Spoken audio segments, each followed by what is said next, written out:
এটা মহিলাদের জন্য সংরক্ষিত একটা আসন। সেখানে এই যে এখানে একটা কথা আছে, বিয়ের পরে পুরুষরা মহিলা হয়ে যায়। ভ্যানিটি ব্যাগের মতন হাতে হাতে যেরকম রাখে সেরকম।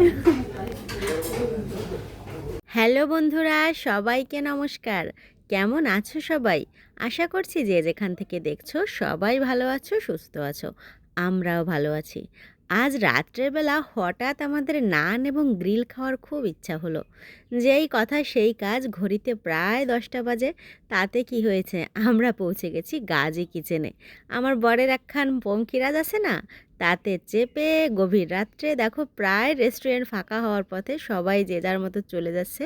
স্টাফরাই আছে বসে এটা সেটা করছে। সেই সময়ে আমরা এসেছি এদেরকে জ্বালাতে। কুই আর করা, বউয়ের আবদার মানতে বাধ্য স্বামী। তো মাঝরাত্রে আসছি, তো তাই যেমন ছিলাম তেমনভাবেই দৌড়। এসেই একটি প্রাইভেট কেবিন পেয়েছি এবং সেখানেই বসে পড়েছি।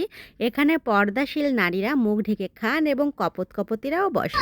এই যে পাশের বাসার দেবর, সুন্দর স্মার্ট হ্যান্ডসাম দেবর, পাশের বাসার ভাবি ডেটে এসেছি, এই জন্য এরকম ঘেরা ঘেরা রুমে বসেছি। যাই হোক, কথা বলতে বলতে 15-20 মিনিট পরেই এসে গেল আমাদের খাবার। 2টা নান দিয়ে গেছে, এখনও চাপ রেডি হয়নি। তো চিকেন চাপের জন্য অপেক্ষা করার সময় নেই, আমরা অলরেডি নান টেস্ট করা শুরু করে দিয়েছি। তো নান খেতে খেতে এবার এসে গেছে স্যালাড। তো চলো এবার স্যালাডই খেতে থাকি। এভাবে হয়তো লাস্টের দিকে এসে যাবে আমাদের পছন্দের প্রিয় চিকেন চাপ।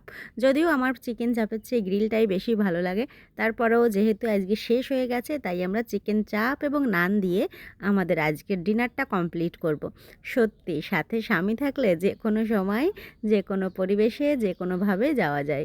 মন যখন যা চায়, কি রাত কি দিন দেখা দেখি নাই, সঙ্গে সঙ্গে পূরণ করা যায়। তবে অবশ্যই সেটাতে স্বামীর সাপোর্ট থাকা লাগবে। যাই হোক, বেশি বকবক করব না, আজকের মতো যাই। তোমরা ভালো থেকো, সুস্থ থেকো, দেখা হচ্ছে পরবর্তী ভিডিওতে। বাই।